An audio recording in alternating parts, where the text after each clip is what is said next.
Thank you very much for your stamina. We're approaching the third day of the conference, and it's great to still have so many people here. I'm a little bit shocked. I was trying to hide this session somewhere, but it didn't work. So, brilliant. No, it's great to have you. And it's even greater to have this panel on the European Union Digital Humanism Initiative, eudhit. And we are going to tell you a little bit about what this is, but we will also be talking about what this should be. So this will involve also your opinion, because what eudhit really is, and that's the way we pronounce it, eudhit, is someone said all these EU projects related to digital humanism somehow have female names, which is nice. There is Eurydice, which is another TU project, and there's now eudhit, and I think there's another one in preparation. Let's not mention the name. So that's kind of nice. But really, what we want to do here is I would like to inform you about this project in collaboration with members from the consortium, some of which I also forced to be in the audience, so they are here as well. And then we would also like to collect your ideas, your opinions on what we should do, what we should prioritize, how you can contribute to this. And obviously for us, we believe this is important, and I must say I changed my mind as a result of the conference. I think it's actually really, really important we do this. I thought it's, yeah, so we can talk about this. I have here with me on my left Clara Neppel, who I believe you've been on another session, right? Is that? No. The next session. The next session. So if you like Clara, you can also come to the next session. Clara is Senior Director at IEEE, and we shamelessly exploited the fact that you're also located in Vienna, so Vienna fortunately is a city of many international organizations, and IEEE is one of them, and I give you an opportunity to explain what IEEE, if there's anybody who doesn't know what IEEE is, but you can explain that. We have Carlos Montalvo further on my left. He's a senior research scientist at the TNO Vector Center for Societal Innovation and Strategy. It's not a short title, but that's what it is. And I should say TNO is for me, TNO is one of the best known policy and technology research organizations. You're doing a lot of things. I collaborated in the past with your technology policy arm, and it was a true pleasure having collaborated there. And on your left, we have Ivonne Herrera. I'm not always quite sure how to pronounce it. Ivonne Herrera, that's, yeah. She's a senior scientist at NTNU, Norway, but we won't hold that against you. It's actually very pleasant to have you here. I have to say that because Ivonne was one of the drivers really behind the project. She was very impatient with me in the preparation of this, and I think rightly so. So is that okay if I start by just introducing the project and then we start the discussion from your side? So can I need the clicker, sorry, thank you, cheers, or maybe, thank you, and I've been told it's counterintuitive, so yeah, so eudhit. How did we get a European project on digital humanism?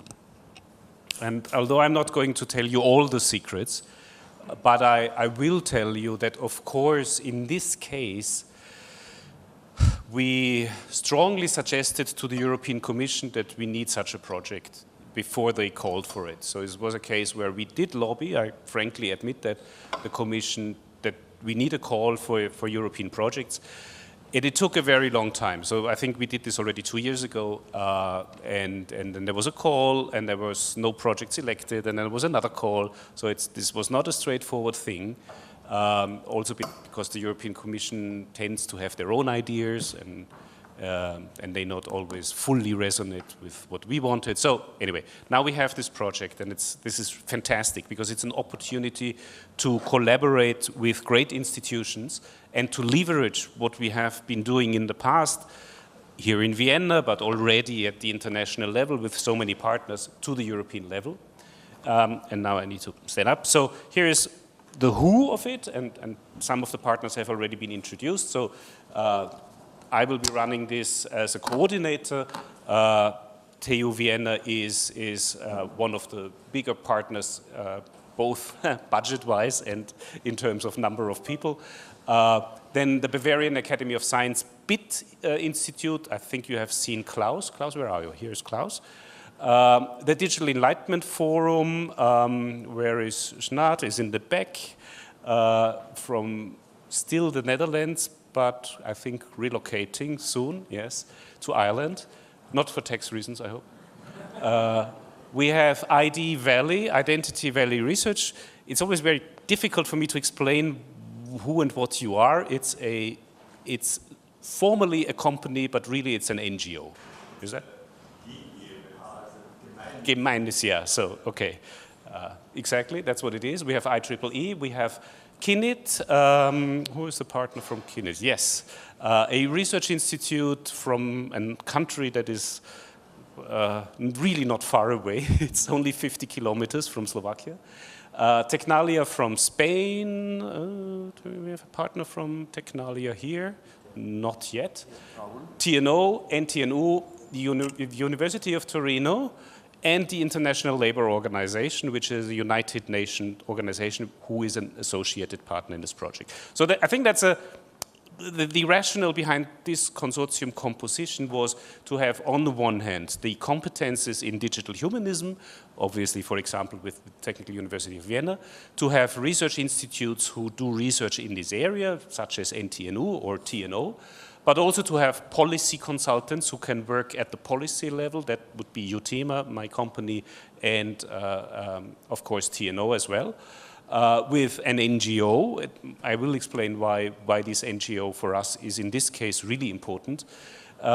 We have a professional, actually the largest professional computer organization in the world, IEEE, and a United Nations body. I think that's not so bad to leverage digital humanism to something that goes beyond what we have just seen here. So I think I'm hopeful that this does the job. What are the goals of the project? There are three main objectives. One is to create and nurture a community of digital humanism practice, so people who are already doing things and bring them together and work collaboratively. Many of you have activities. We have seen at this conference how many people are doing great things. It's not a case of where we have to invent everything, where we have to start everything. It's actually a case of bringing things together, of bringing the people together and moving along the same lines in the right direction. I think that is what we really have to do. Eventually we may have to, also kickstart one or the other thing. But for the most part, there is a lot that's already there. But we don't know about each other. We don't know what we are all doing. And this is, I don't underestimate this task, because I've tried to do this in Vienna, and that was already difficult, let alone in Europe. So we'll see. Then we want to support the transformation, obviously, to digital humanism. So in practice, much of eudhit is a bit more focused, perhaps, on industry than what we have been debating for the last 2 days. So there is, for example, a strong training component in the project, reaching out to intermediaries, so really reaching the industry. And this will be a challenge, I think. This is not so easy, because you have to convince people that this is not an additional layer that they have to follow, but it's something that adds value for them. So I believe this is the challenge here. But we will be offering some practices, tools. For example, IEEE has developed some things. I think you're going to talk about this a little bit. And then in the end, as I said, create European-wide reach, awareness, and buy-in from stakeholder organizations, including policymakers, including a broader public, so as to facilitate access to knowledge. For the last 2 days, we have seen there is already a wealth of knowledge. We do know our state of knowledge is much better than what it used to be only 2 or 3 years ago. Now, after Lessig's talk, I have to say, we do know some things that we didn't know before, or after Christiane Wendehorst's talks. We know certain things. So let's use it, let's disseminate this knowledge, make sure people are aware of it, and then build on that in order to change things. And I think that's what I wanted to say here. So what are we going to do in practice? So apart from building the network, which is I guess the obvious thing we want to do, one of our tasks is to provide concrete recommendations. This includes recommendation to the industry. So what should you do if you really want to adhere to principles of digital humanism? This is going to be one of our tasks. Which frameworks are there? What can you use already? That doesn't necessarily mean we are inventing those things. In some cases, at least, there are things that people can already use, but they are underutilized. One of the frustrations of digital humanism as a computer scientist is that we could do much better already in many cases. It's not a case of the technology necessarily needs to be as bad as it is. Yeah? There needs to be additional research, and that's not always true, but sometimes we would have actually better things, and they just need to be used. We want to identify good practice, because there have been success stories. There was a session before that where Katja Bühler stood up, and she was talking about how considering digital humanism in her organization, where she works a lot with industry, has actually impacted industry, where she could convince industry that this is a useful concept. So that could be one good practice example. But of course, we need a Europe-wide set from examples from all over Europe, maybe even outside Europe, that we can disseminate and let people know. We want to make digital humanism measurable. That's a bit tricky, but that's one of the things the Commission squeezed in. So yes, so we will look into that. We want to develop certain roadmaps, because I think also the discussion here at this event has shown there is a lot going on, but we need to perhaps strategically work on a future for digital humanism. We need to clarify where should we go. In research, that's a common practice. You sit down and you think, what are the challenges? Define some of the grand challenges, and then let's work on those jointly. Training I already mentioned. And maybe here's a new thing. We would like to and this is why ID Valley comes in handy to this conference, to this project. It's the idea to develop investment criteria, to develop guidelines also for investors. I should say Idea Valley also is, in the practice of measuring things. Yeah, so sorry for making fun of this. This was not intentional. It's very important we have you there. You may later on add a little bit about what you're doing there. But I think it's important also to take all of that and to channel the finances towards the right, in the right direction. So that's the idea behind it is, I'm sure many of you know, there are green investment funds that only fund, I don't know, renewable energy, for example. Why not do a similar thing with digital humanism? Why not invest in IT that's really, in line with digital humanism perspectives and goals and values? And I think that's all I wanted to say. I would like to hand over to Clara, because I think you have some experience as A, being one of the largest professional IT organizations in the world, and B, already having worked on some of these problems and developing standards. Not everybody loves standards, but give us your thoughts on this. Sure, thank you. I have some slides. In terms of slides, I'm afraid it's Yvonne's slides first. Oh, yes. Shall we? Do you mind if we take Yvonne first? Sorry, my mistake. I didn't shortchange by the order of the slides. I'll come back to you. Technology. Yes, there you go. It's too complicated. This is how our lives are dictated by technology. Thank you very much for the invitation and the opportunity to talk here. And we were challenged to see what we are contributing. And I work at NTNU Social Research. It's not university, not NTNU, but a separate research institution. And I will focus on one perspective that to bring in the table. We have seen that there is a lot of perspectives, a lot of disciplines involved. And we have been working with resilience for over 20 years. And I will not go into detail. You will have the opportunity to see that, but when we work within safety security research at the beginning, we thought is how you recover after a mishap. That's the first one. But over the 20 years, it was not popular at the beginning, and now it's really popular, extremely popular, a lot of different meanings. But now towards the end, what we know is that we live in an uncertain world. There is a lot of changes, and there is a limited resources. So what we need to invest nowadays is in the adaptive capacity and how we can continue to adapt to deliver essential service to the society. So there are different projects also in civil security for societies where they have work. We have work in societal resilience, and what we see is the potential capability of all societal actors. We have had discussions here on formal and informal actors, informal organizations, also digital and analog, and also organized and unorganized, and how is the capability to anticipate, adjust, adapt, and even thrive when challenges occur. So that's from building from other, And in this perspective, there are different concepts that we can bring into the table, and I just will point out 4 different, a little inspired with these days, is managing the trade-offs. We have a lot of trade-offs, space and conflicts. Some of them is like efficiency, thoroughness trade-offs. If you are very efficient, you are not too thorough. The other thing is that we have been talking also about polycentric governance and how you balance local adaptation with global goals, and also bounding perspective. If we only look from a risk perspective or only look into resilience perspective, you will miss other perspectives, and it's the richness of the different perspectives that we are bringing, all of us here. Another thing is some words that we use is to work as imagine. It's like engineers, designers, regulators do and think this is the procedure, the plan, how the system works, but then you see how the work is actually done, what happens in the field, how people adapt, how the unintended consequence of technologies. We have a lot of examples here.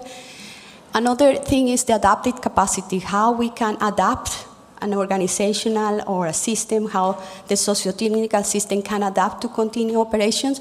And the other thing is ready to the potential for surprises, how we can define socio-technical systems that are able to cope with surprises that are beyond the design envelope. So when we think in terms of governance, so we see that it's a need to have system organizations that are really highly adaptable at individual and organizational and society level. So we have been also talking in other sessions about this polycentric governance.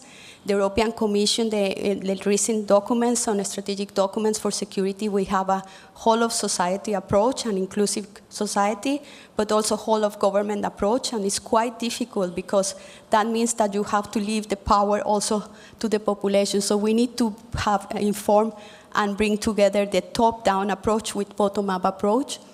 And then it's crucial international cooperation, like countries, like small countries like Norway. We have these different technologies that are affecting cross-border. So we need to really work together to foster this existing knowledge and adaptable strategies. So in the project and in the eudhit, we need to, as I mentioned, and I have been talking with some colleagues, that is a need to engage. There is a network of networks. Some of us work and represent different communities, and how we can bring these concepts and also practice a lot of good talks and practice together. So how we have. And what we describe in the proposal is that we will bring collabs to work like 2 or 3 organizations and with different stakeholders, both how we can advance in different topics. And I just put some that we discuss, and then democracy, fairness, ethics, digital humanism training, resilient digital transformation. So there is a need of a wide range of expertise, both technology, but also social scientists, and how we can inform and guide this socio-technical innovation. It's not only about technology, but it's how we work together with that. So it was just something that we can bring into the project, and thank you for the invitation. Thank you. Now, Clara. Sorry. You have the mic.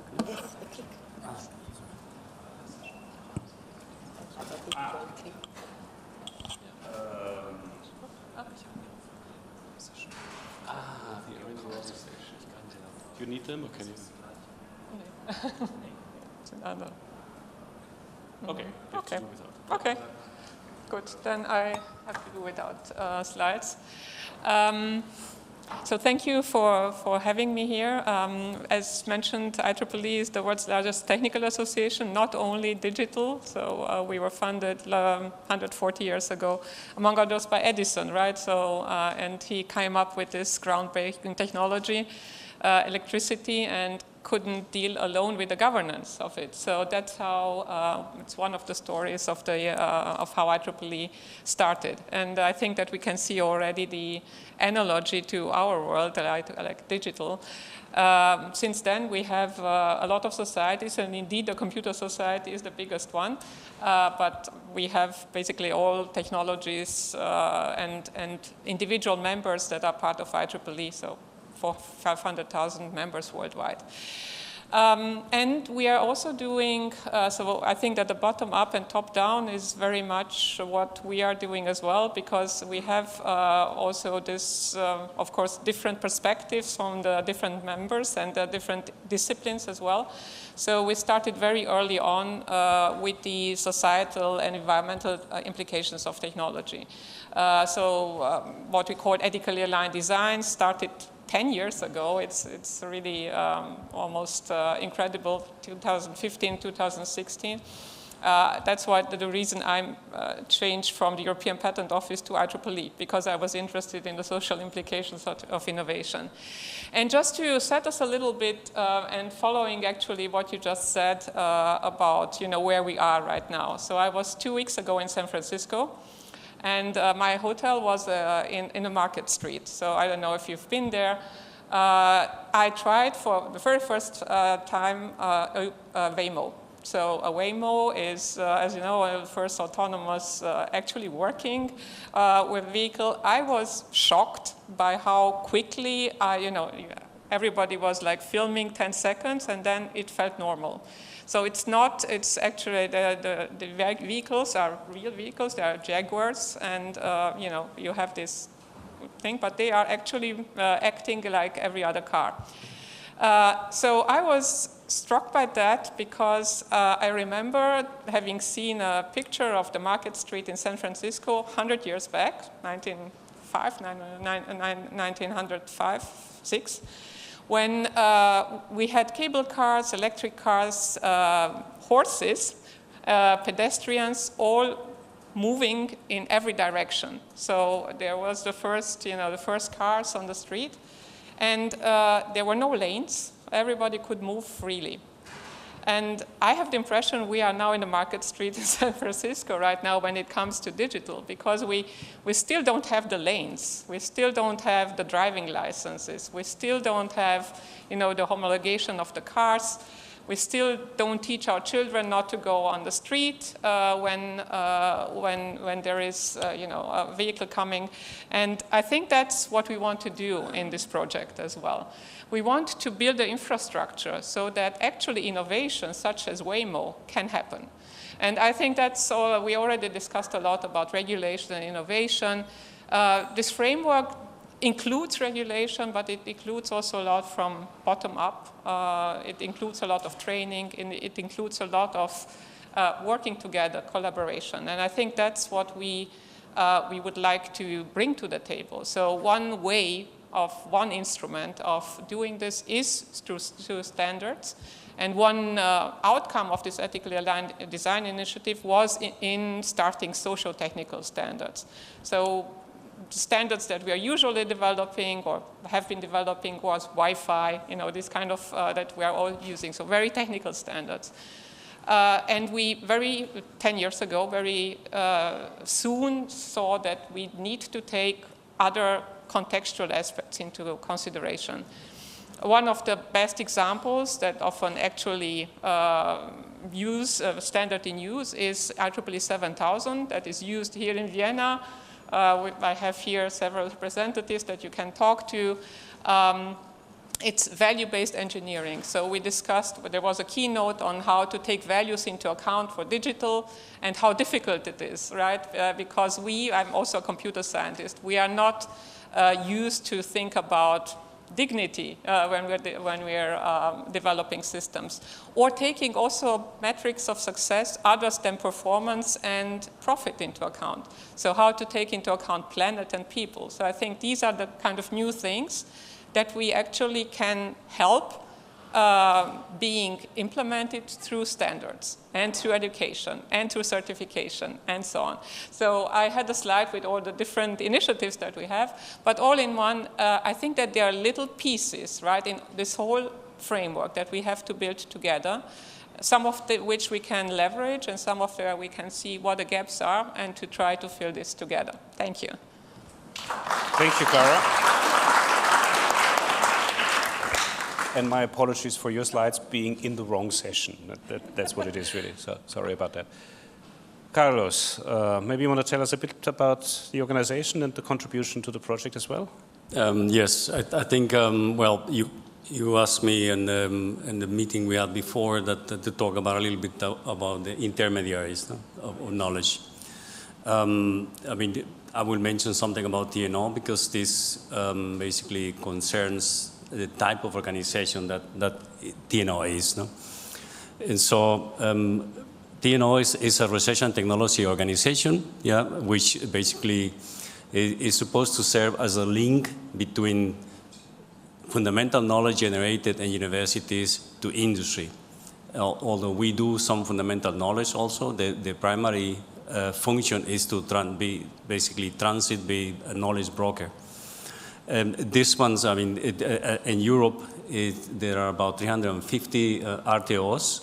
TNO is one of them, Fraunhofer another one, BTT, Tecnalia, IT also, Institute of Technology. And all of these form an ecosystem of institutions that support industry and sometimes also government. Yeah. But what is the role here of these institutions is that this has, let's say, evolving from the, let's say, early, like in TNO, I mean, more than 80 years on the making. We have seen how the landscape of policy orientation have changed in a way that it affects the role and form how these institutions function. And there is also a role there for AI, you know, because it will be providing opportunities to create new technologies, to speed up development of some others, but also affect intrinsically how these RTOs function and how they produce and transfer knowledge. Just a quick overview of the landscape changes since 1990. From 1990 to 2000, for example, innovation was king. Yeah, product differentiation through innovation was basically the motto for all companies and industries to succeed and develop. But between 2000 and 2010, it was acknowledged that there was something was wrong. Yeah, there were decreasing returns in R&D and innovation investments. Yeah, but also those countries that were the countries that were catching up and they were considered at some point developing countries, they were also mastering the art of innovating R&D and bringing knowledge to markets, and they were hitting back. So in 2010, 2005, there was the review of the Lisbon strategy, so that there was a need for the European community to rethink the model of how we were competitive globally. And then there was the fantastic idea of developing the Horizon Europe strategy. That was wonderful. Still it is, but complications come now. It was meant to develop industrial leadership, reskill the labor force, yeah, and create, very importantly, a new regulatory framework that will impose and develop and export European standards. That was and it was functioning perfectly. I was very hopeful that this will succeed in the next 10 years, but something went wrong again. We didn't count on digital developments. We invest a lot in traditional industries, developing actual solutions to face the grand challenges, but this idea of digital, it just slipped under the table and we forgot about it, and suddenly when it exploded, we are here. Yeah, a lot of it is unregulated, but I go there a little bit later. Now we have in the 2024 a reaction to the Draghi report, yeah, where we need to reinvent Europe, where now we need to be efficient, we need to be autonomous, sovereign, and also invest in security and defense, without not forgetting, and above all, continuing with the Horizon agenda, because those problems are still there. And this is where I think we are leading. But now,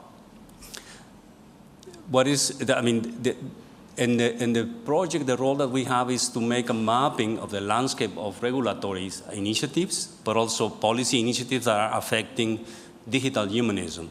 And there is a plethora of new initiatives that are, it's difficult to account for them here, but there are about, 17, the GDPR, the DMA, DSA, digital governance, cybersecurity, interoperability.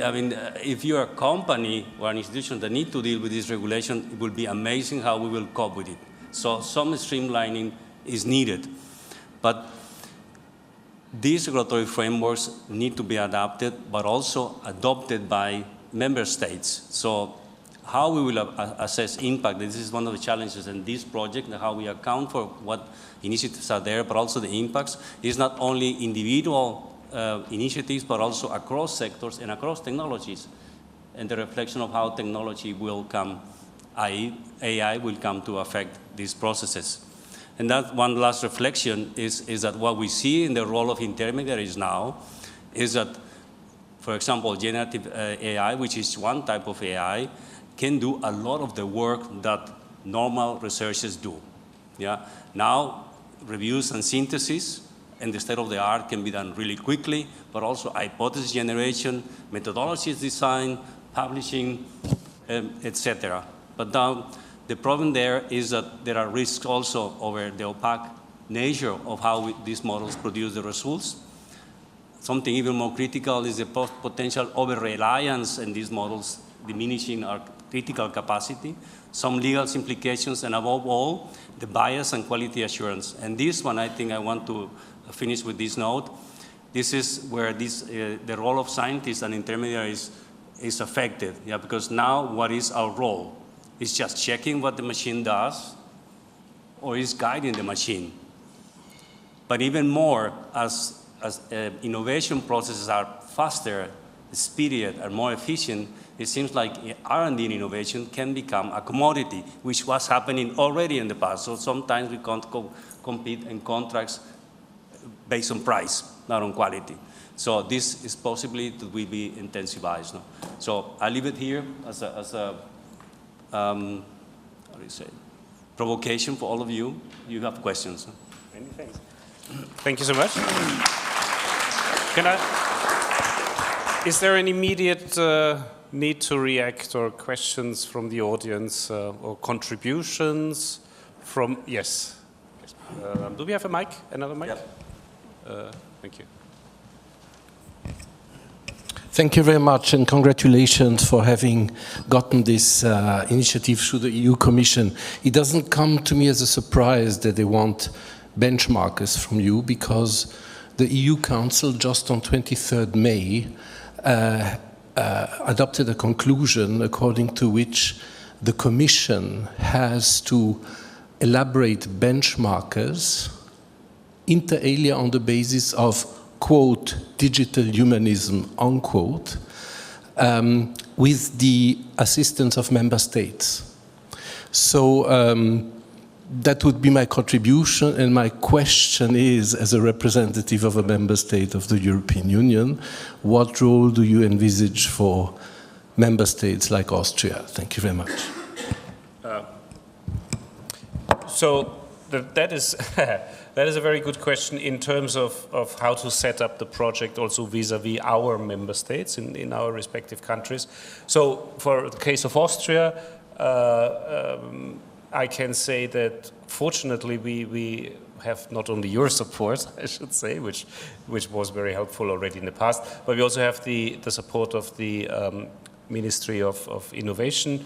Georg is here at the back, who are of course also contributing to EU policies, and so that is our direct line, and we will see how this works. Of course, I shouldn't have said that, but of course measuring progress is hugely important, and there is and those of you who don't know so much about European policy, this is a frequent, let's say, response from the Commission that they want to have indicators and key performance indicators.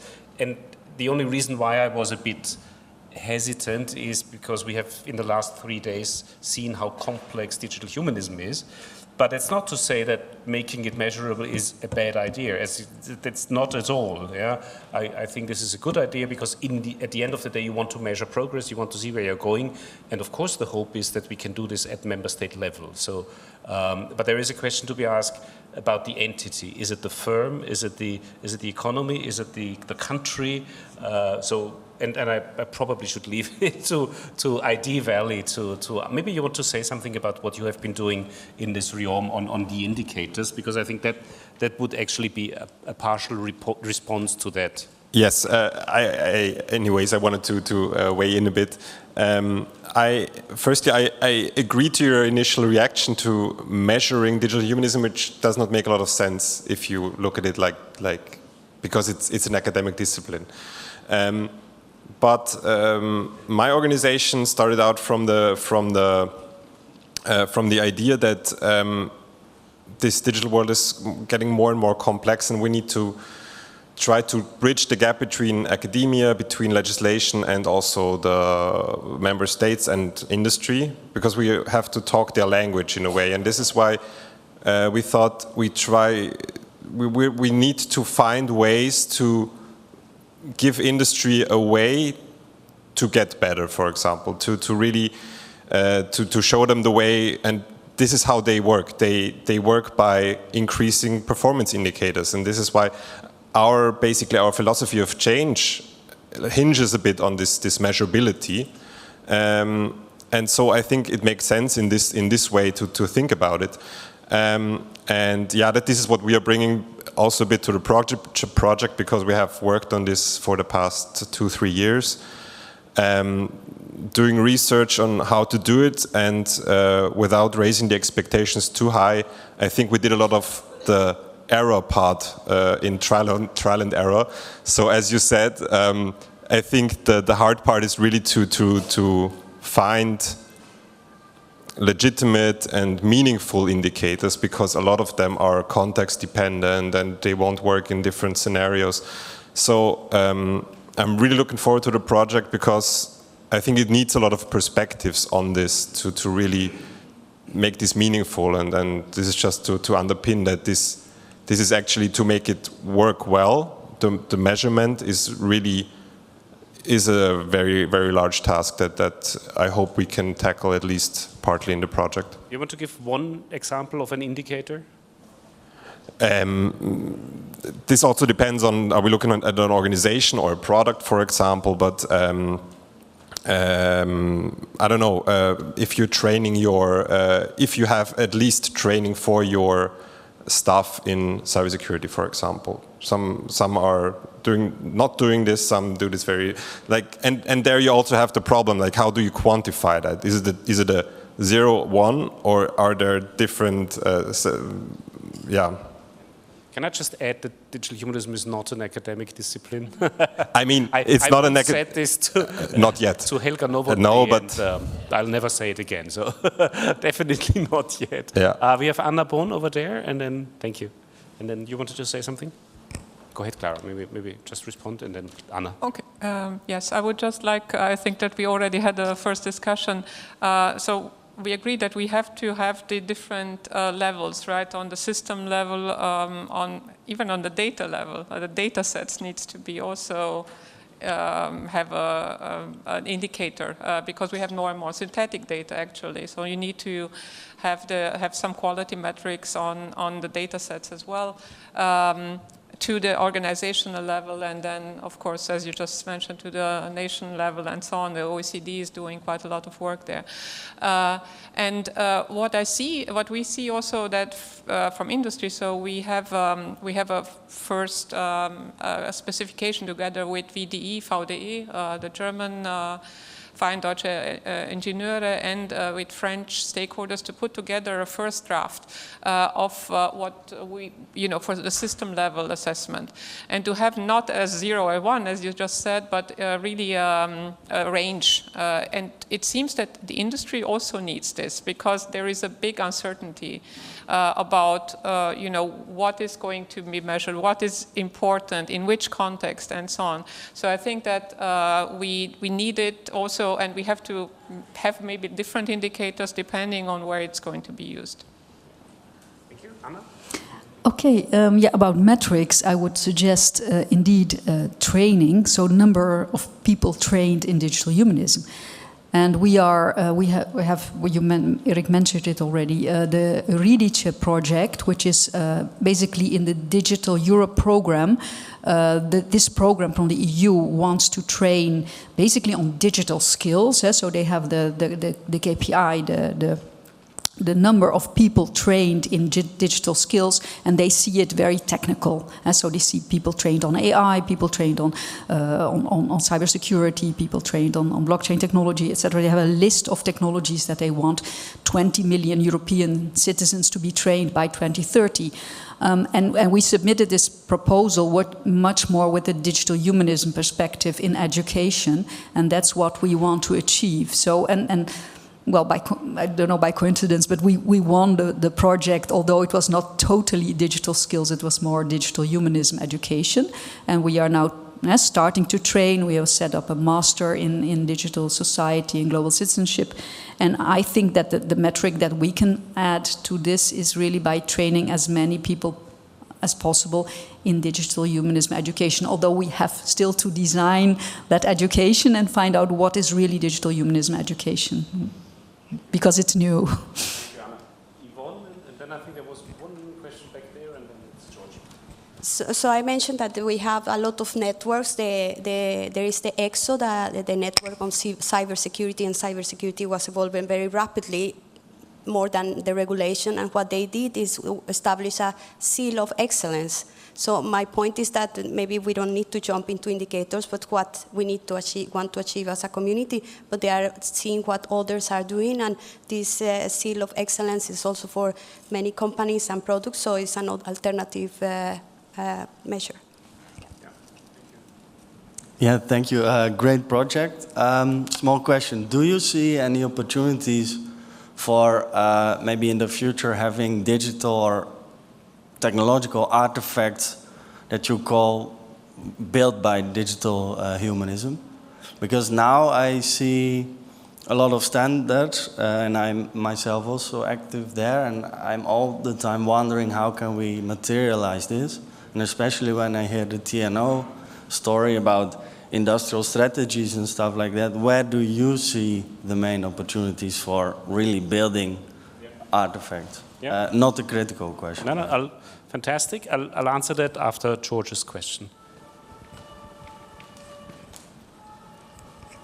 Thank you. First of all, I would really like to congratulate Erich and everybody who was involved in setting up this project. I know how hard it is, and it always gives me a lot of satisfaction to see it coming together.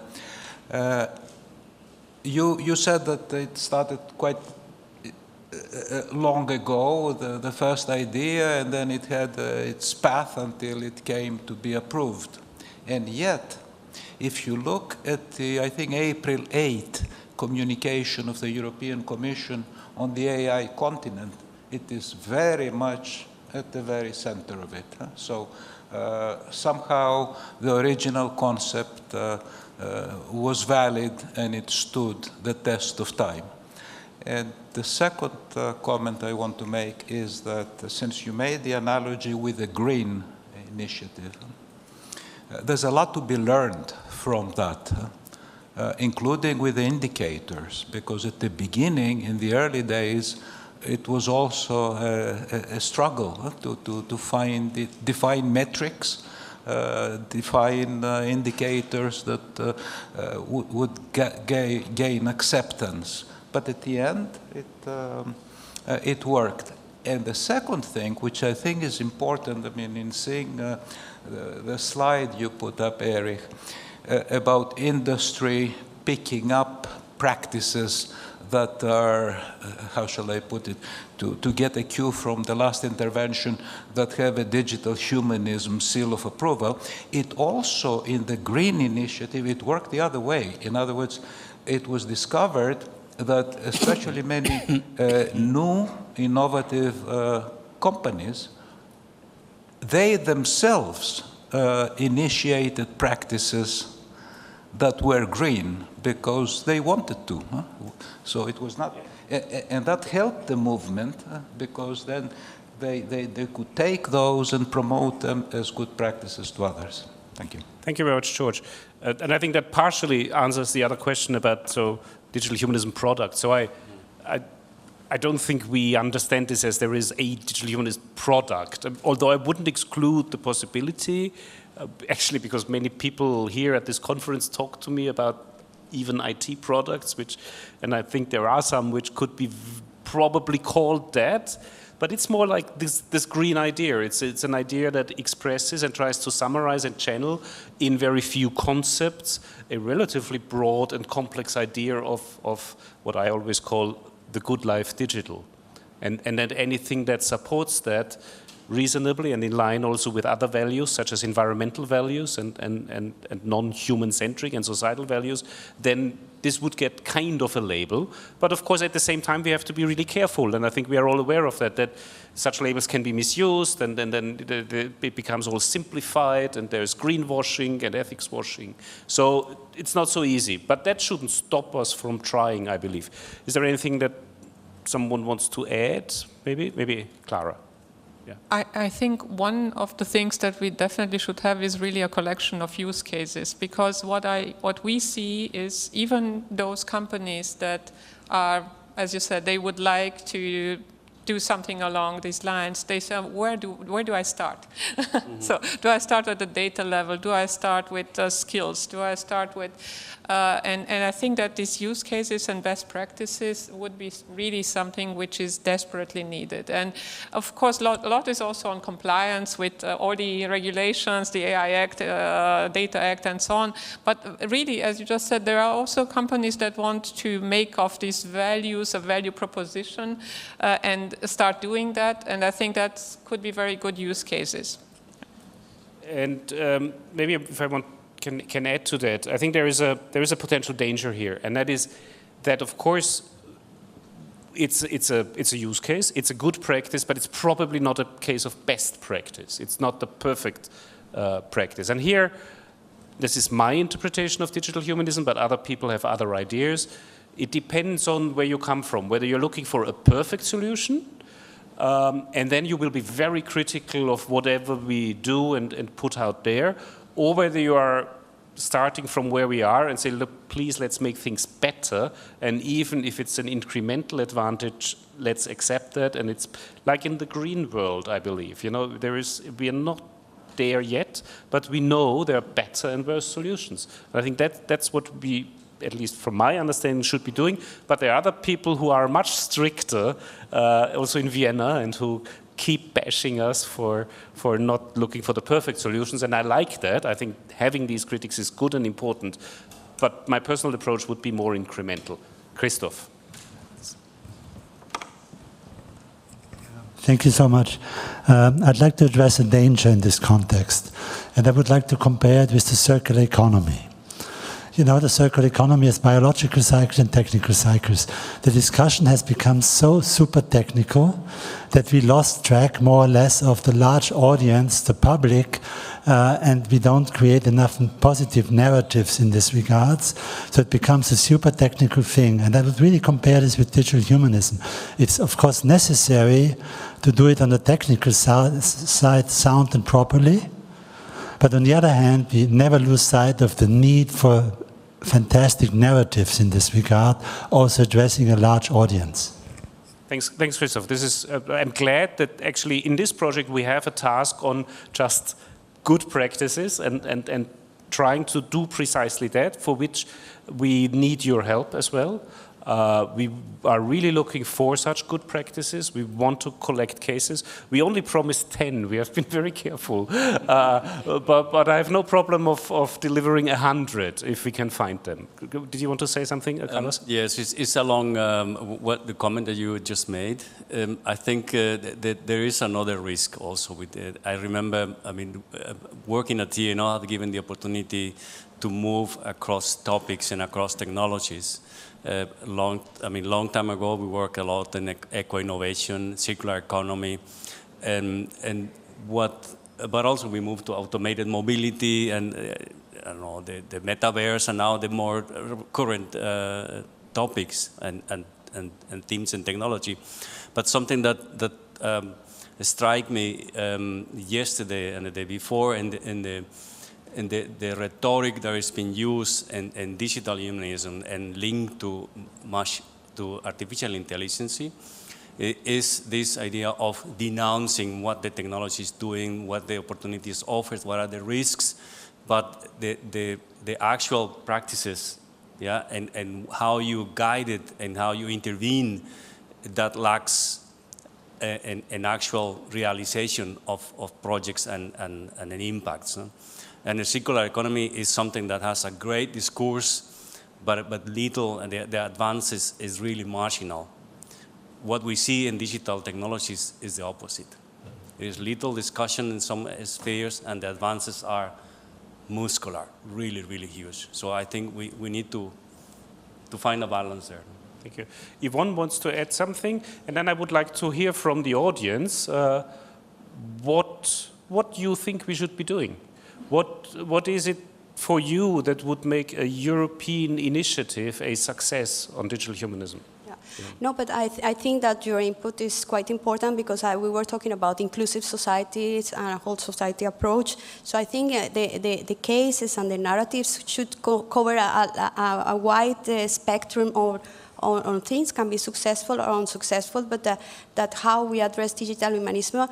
And when I talk works imagined and work as done, it's like people, citizens, we are not that they have to inform us, but we have to work together with citizens and have a lot of creativity and use that also bottom-up initiative to do that. So it's a good input that for the cases that we have different targets. Yeah, thank you. So, any ideas? Anyone who would like to contribute to the project? Yes, Martin, thank you. Big congratulations, and the offer would be, for example, Digital City Wien is one of the organizations locally that tries to align digital humanism. I think as soon as you start, we are a volunteer, an input giver, and a pre-processor for you. And secondly, I'm so happy that you're doing this, because this in times where we have to fight against different worldviews, we need these ecosystems of actors, and you are the platform for that. And if you are seeing us as an ecosystem and we can be part of that and you are orchestrating that, then the future is bright. Thank you very much. Thanks, Martin, and thanks for the offer, which we'll take up gladly. Yes, Katja, please.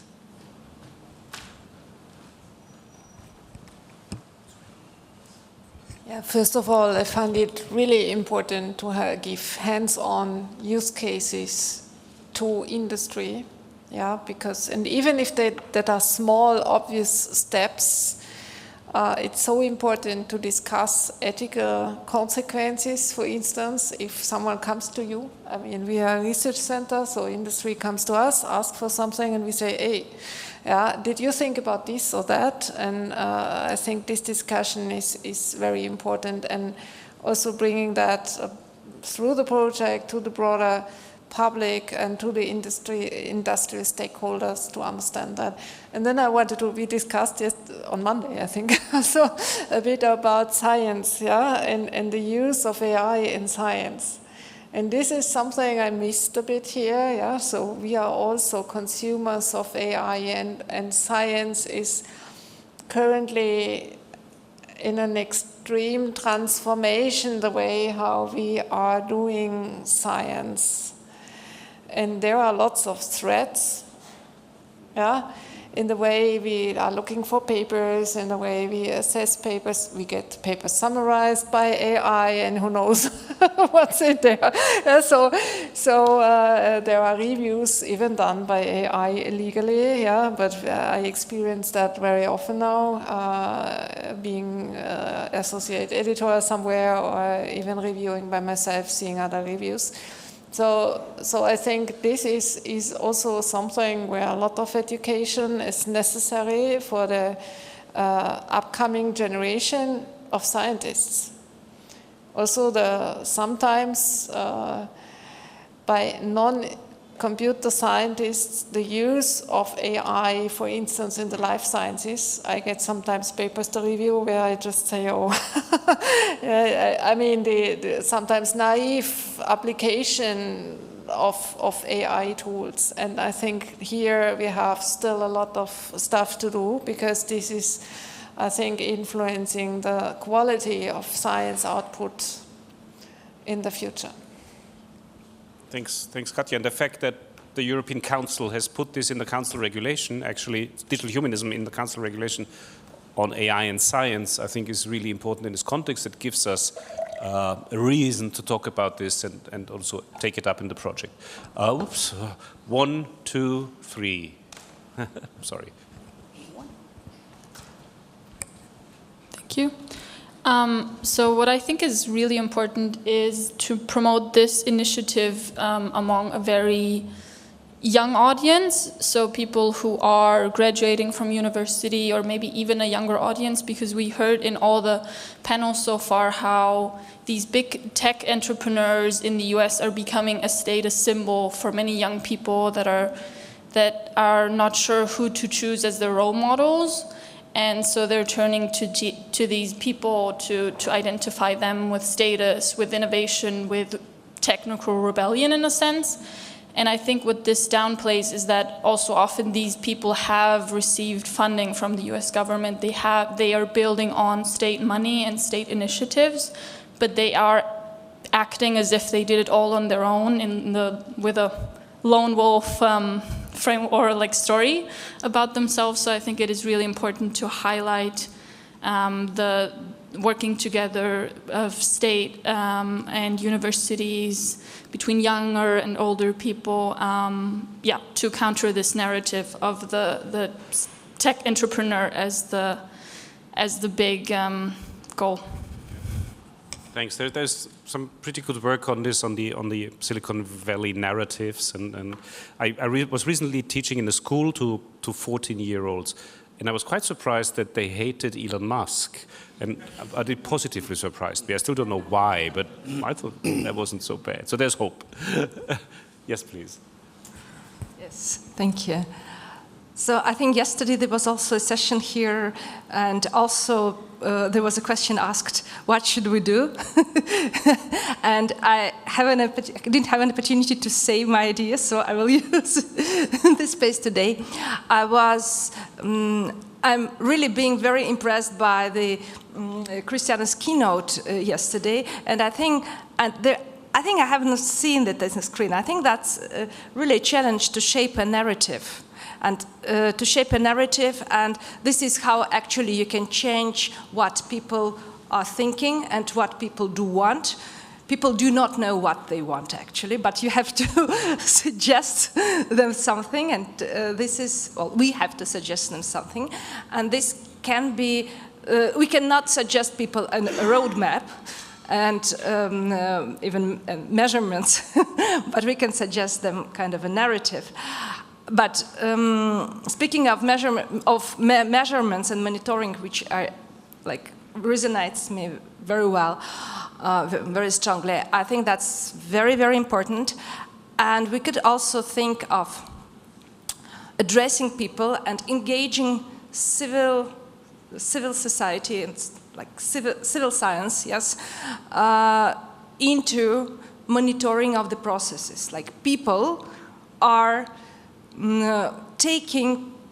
participating because this is actually not about institutions, but this is a lot about people, and people are participating and in monitoring, in and in measuring, yes, on what's going on. And while participating, they also begin to be engaged in this ways of thinking, yes, and understanding what is going on. No, just a quick comment, a reply to you. I mean, I think part of the project is to look in these cases, but I think also seeing the future research. And this idea of citizen science is really widely used now, where citizenry is been engaged to monitor and to provide data in specific cases and across different topics. So it's a possibility that perhaps it's difficult to address it in the project itself, but because the idea of the project is to involve several communities and spark this type of initiatives in parallel to it. Yeah. I like the idea. I think that's a very interesting idea. It comes also back to some extent to what was suggested on day one by one of the speakers to build these communities and bring in the communities which are more localized maybe, and why not? Yeah? Why not? There's someone, yeah, sorry. There were two more. When were there two more? One more. Thank you very much. I think all the approaches have value, of course, and are useful comments. My comment is triggered by Clara Neppel's comment that companies do not know where to start with. Now, I will share with you a state secret. Our minister was in our office just recently, and we talked about digital humanism, and she said, well, that's an interesting idea, but what is it? What is it, right? And I told her, well, it's also about incorporating digital humanistic values into software and the processes. And then she said, well, that's interesting. And I think this is crucial to pinpoint, to highlight the added value of a philosophical concept like digital humanism for practical life. And what we, at the end, we want to achieve. And since our minister was very sympathetic to this approach, I think that might be for you a path worthwhile exploring. Thank you.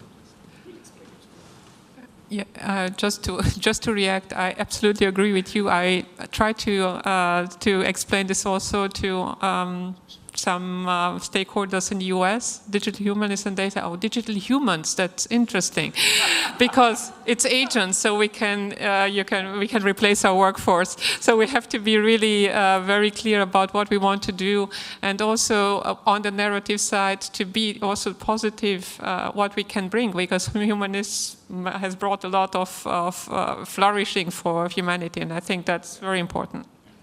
Thanks. But we'll explain it to her if she lets us. Was a question over there, and then Klaus, who is also part of the consortium, maybe wants to say something. Yeah.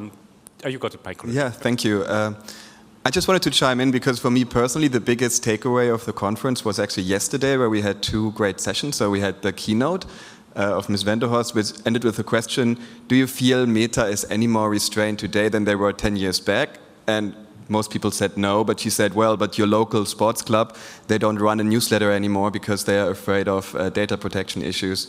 And then we had this other session up here where there was a professor, I think from Oxford, and she was like, we need more regulation. And we were all clapping, not me not, but a lot of people in the room. And I think that would be my wish, and I think Mr. Prem said that I think we don't only have to bring narratives, but we also have to recalibrate it, because all of us here in the room, we use this American technology all the time, where we know that our neighbor next door couldn't have invented it. So I think for a good part, we also have to see that these narratives, which are so extreme, like they are evil, we need to be countering that, they also hold us from building things ourselves while we kind of silently accept that we still use it all the time. I think it's kind of almost hurtful when I try to explain people like, you're using technology that you know, when you really believe what you said, you shouldn't be using that because we couldn't have developed it ever. And I think that is also for me one of the big contributions that I would hope to get from digital humanism, not only to put the human in the center, but also to say, hey, would you trust your neighbor to work with your data? Would you maybe trust people in your own society to also take responsibility and let them do something that could result in European solutions for some of these problems? So that would be my wish for such a project, to also make a contribution there. Thank you. So, I mean, definitely, as I said, we're trying to be a platform, not just for our own ideas. So this is kind of not invented here. I hope we don't fall into this trap. Klaus wanted to say something, maybe briefly introduce yourself and your organization, okay, which I think also claims the invention of digital humanism. There's so many of them. Oh, at least one person of it, yes. I'm a member of the Bavarian Institute, Research Institute of Digital Transformation, BEDT, and it's part of the consortium, and the man who has coined the digital humanism, this notion, is Julian Nieder-Rümelin, and I'm part of the project of Nieder-Rümelin in our institute. But what I want to say now is about this point to take into account ethical considerations already in the process of developing digital tools or software engineering. We have a project in our institute that is exactly doing this, and the name of this project is EDAP. And of course, the results and findings and ideas of this project will be part of our project. I will report, of course, and the people who have specialists about that will be reporting during our project, of course. Thank you, Klaus. There's one more comment, and then I would like to hand over to someone who is also part of the consortium, Daniel Saman. He was here from the International Labour Organization, maybe then. Yeah. Yes, please. Yeah, thanks. I'll keep it short. I would just like to react to the comment at the window before, and to the person in front of him, Peter Knees, who said yesterday, I think you were quite against prototyping, and I really get this.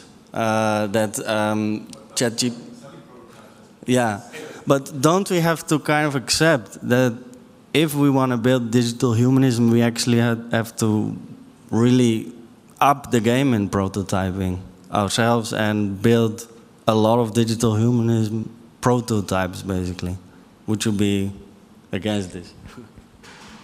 So, yeah, Peter should respond. Well, thanks for involving me in this discussion. But I wasn't against prototyping at all. I think the point that I wanted to make was this, let's say, this mix-up between having not ready products that are being put on the market and like everybody being forced to use them and integrating their products, and you know, something that is accountable, because there was a discussion about accountable AI, and have something that has a certain quality and certain things that you can trust. And that's not the case. We are in this situation where you have to deal with the fact that somebody gave you an imperfect product and like make something out of it. And I think digital humanism should, of course, be prototyping things, and we have to do that. And it's a working way of developing things and progressing, but not that way, and not as a business model. I would like to add to this that I think while tools always, you know, break and have to be maintained and all of that, so they are never perfect, but the degree of brittleness and faultiness of software that we have accepted in society, while at the same time making people use it and forcing it upon people, is just amazing. And I think from both a philosopher of technology and computer science perspective, I think that's it. We've had it. Thank you. But now we need to change the game. I mean, this was a period in time, I hope, but it should not continue like this. That's all I'm going to say. Katja. Yeah, I actually felt like a guinea pig. When ChatGPT was thrown on the market, we were all in a lab, and we were all the mice running on their experiment. Still, we do. So this is a prototype still, kind of, but used by the whole world. But this is not the definition of a prototype. Yeah? So in principle, a prototype should be, or it's a misuse, yeah? Because a prototype should be there to implement digital humanism, to check, is it according to the rules, to some ethical rules we set, some technical rules, security measures, reliability measures, social impact, and so on. And so I find it the wrong way to talk about, okay, let's throw out digital humanism prototypes, whatever that is, I have no clue. but the prototypes are there to implement the digital humanism, let's say, rules or baselines, or however we want to call that. Yeah, just quick, I think we are talking there a blueprint. Yeah, a blueprint. Can I involve Daniel in the discussion? Daniel is an associated partner to the project, and he's from the International Labour Organization, which is a United Nations organization. And then it may be surprising, why is a labour organization part of this project? And Daniel, maybe you can say something, what your envisaged contribution and your hopes are for the project. Yes, thank you very much for giving me the opportunity to contribute to this discussion. I hope I was not supposed to answer any specific questions. Maybe a few words about the International Labour Organization. I am not speaking for the whole UN, but the ILO is responsible for international labour standards. Next week we have the International Labour Conference, at which the social partners globally, so the trade unions, the employers' organizations, and about 180 labor ministries come together. And they are discussing actually a new labor standard for the platform economy. And I think that's only a first step, and I think AI is much bigger than the platform economy. So I think the big changes are still coming to the world of work. And I would say from the ILO's perspective, we are still wondering to what extent the existing labor standards are all up to date in terms of the future challenges. I think when we talk about digital humanism, and if we can, put this in the world of work context, that would, for us, be a big step forward. And what I would hope to see, I mean, you were talking about industry practices or good practices. If we can come up with some cases about how AI should be used in the world of work or in the world of work context, or should not be used, what does it mean for labor rights or fundamental rights at work, in terms of privacy, supervision, discrimination, and things like that. I would hope that could be some concrete outputs of the project, and I think we can also provide a platform for a lot of input that can, or research output that come from there. I'm really looking forward to the collaboration, because another shocking experience in San Francisco, where the numerous ads about, are you still hiring humans? Everywhere, really, literally everywhere.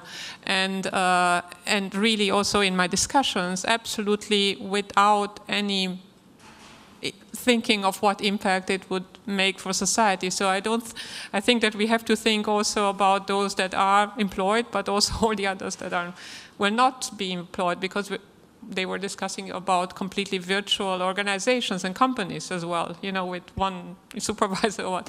So I think it's a deep, if that's really coming, I hope not, it's completely going to define the way, we are going to interact, engage in society, and also really how to live, right? What kind of income we will have.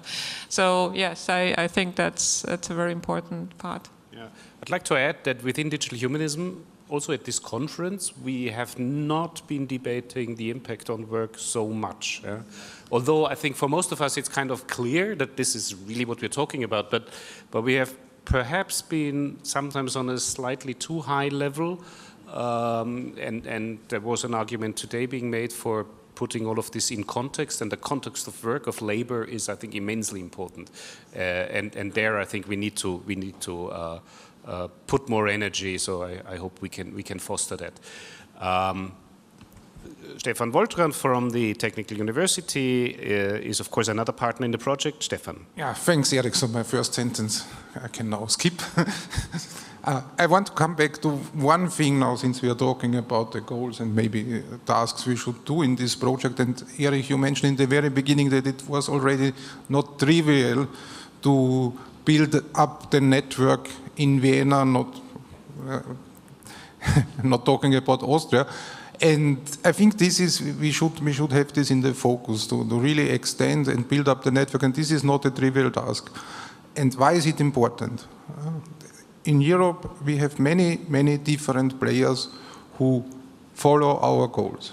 They might be more narrow in their specifics. There are NGOs, there are academic networks, there are research groups, all of them which I think agree with what digital humanism is in our goal. And if we manage to really have a big network to show how many people are behind these ideas, how many thousands of people we are, who want to fight for digital humanism, I think this is a very important step, because people are not aware how strong this movement can be. Yes, Christoph, and then I wanted to also maybe later ask someone from the Digital Enlightenment Forum. Maybe, Schnart, you want to Christoph. Just a very quick comment. For me, digital humanism is first and foremost a mindset we have to aim for. And then you have the consequences for every task that is needed. But the key is that this stays beyond party politics. And that's what we see with the climate thing, because all the other parties basically think, explicit climate measures, ambitious climate measures, only the green parties will benefit from. And we really have to make sure that this doesn't happen to digital humanism. I don't see the danger yet, but it could come. Yeah. Yeah, I think that's important. So from the experience of Austria, we were lucky. There has not been any opposition. When you explain it to politicians, everybody says, really from our right-wing parties to the Social Democrats. The whole spectrum is behind the idea at this point, but that could change, yes, definitely. Schnart, from Ireland. Digital Enlightenment Forum, and so is George. Yes, so George spoke earlier. Hi, Sinead. Yeah, very interesting. I'm here, yes, through the Digital Enlightenment Forum and as a partner in the project, but also I work in industry, and I see huge opportunity for good practices that are already being implemented and followed, ISO standards, legal practices that people are actually developing software against. And I think if people had a better understanding of digital humanism, they would actually be able to reflect on what they're doing and recognize where they're actually following digital humanism without even fully being aware, and then giving them the confidence to maybe take another step to talk about it more and to get it more widely acknowledged where the good use cases are. So I'm actually a lot more hopeful than I was when I arrived Monday that actually, yeah, digital humanism, I think Europe is ready for it. I've been surprised and heartened by the real shift to independence and to independent thinking and to valuing our own values. So I would be very hopeful for the project and delighted to be part of it. Thank you very much. That's very kind of you to say. George wanted to add to this. Mike is coming. And then we're nearing the end of our time. I'd ask everybody to what you think would make a success for this project. You can think about that. But George. Just a quick remark, linking some of the lessons from the early days of the Green Movement.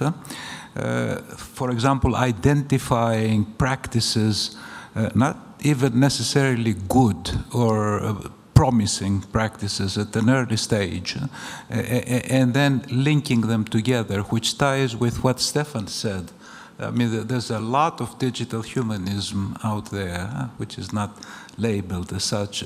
One of the tasks of this project could be to bring this together. And secondly, a response to some of the comments made, that you should be prepared for some political pushback. I mean, the green movement, which is, mature, more mature, let's say, than digital humanism, which is getting a lot of pushback, for example, by the current US administration, and not only. So you should be steeled for that. Okay. Thanks for mentioning that. There are already pushbacks. So one is the anti-humanism pushback, which is the tragedy of the selection of the word humanism. And then I always say, but we could have called it socialism, but I don't think that would have helped. So, so we still call it humanism, and we have to live with it. And the other one is, of course, the innovation question, that then this is anti-innovation, which is nonsense. But these are already two pushbacks that we encounter frequently, so they exist, and I think it's important to have answers to them. And to work on that also. I think you need elaborate answers on that. So, a question to everybody, but in particular also to my panelists here, and I always ask this when I start a consulting project. So this project is going to run for 2.5 years. I chose 2.5 years because from my experience, after 2.5 years, it's time to move on. But what would make this project a success for you? What would be something that we, when looking back in 2.5 years, hopefully at the conference here, we can say, okay, this was great that we did that. Maybe I start with Ivonne. Okay, I think with 2.5 years that we have done some advances in theory and practice, so that we have consolidated theory, and also we have some cases, both successful and unsuccessful, so that we can work both areas, not only theoretical, not only practice, but that balance. Yeah. Yeah, I think it's very much related to what you said. I mean, but it's also a bit provocative and perhaps opening a can of worms for tomorrow discussions the next day. How we can make really in practice, in the cases, demonstrate that digital humanism values are reflected in the cases and well codified, perhaps even in the standards. No? The translation is to me a puzzle, because we know really from policy and social psychology that values guide behavior but do not determine behavior. Yeah, and innovation, in contrast, it does change behaviors. So we need to play with that, and then a success would be to show innovations, yeah, that can codify these human values in practice.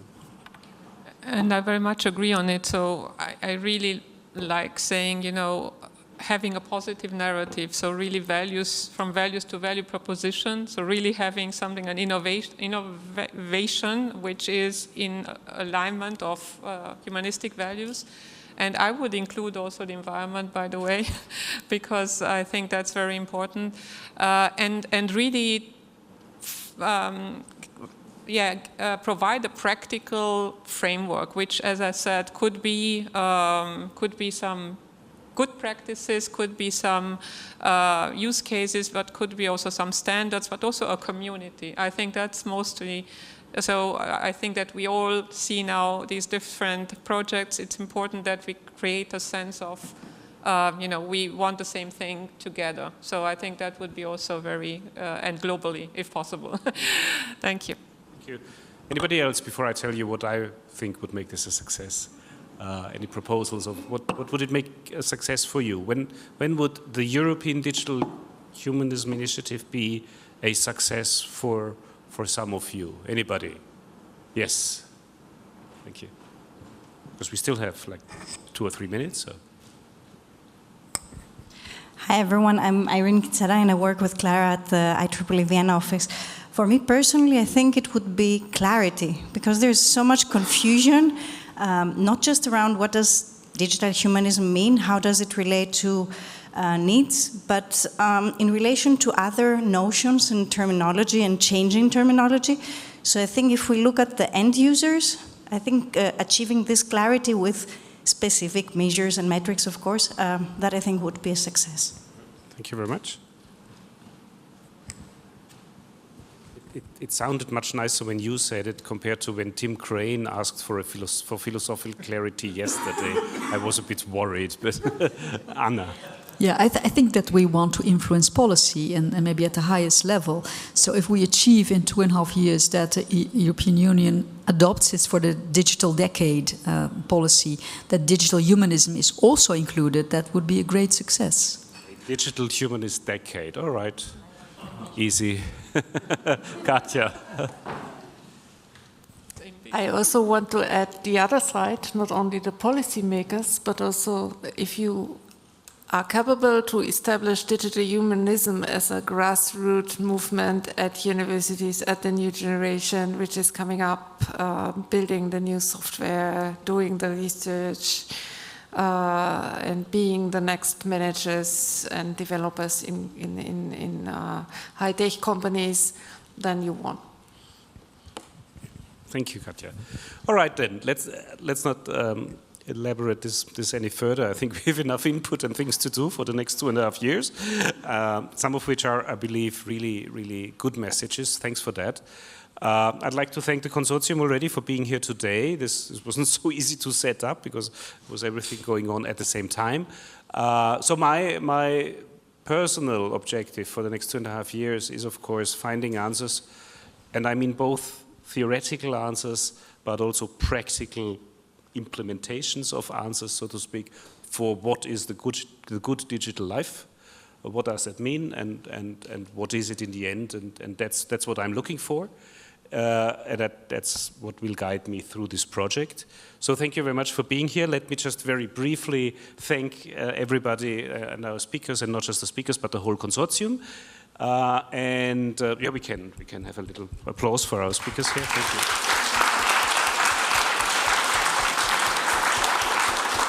Just one word of guidance. So there is another coffee break.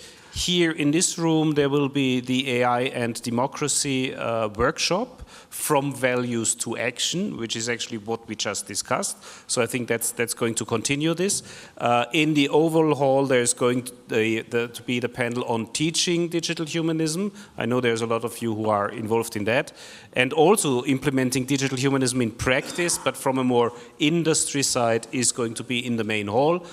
I will summarize everything at 6. Which is crazy, and then we'll have drinks, and at 9 o'clock we'll close these halls for a year for digital humanism, I believe. Thank you very much. See you later.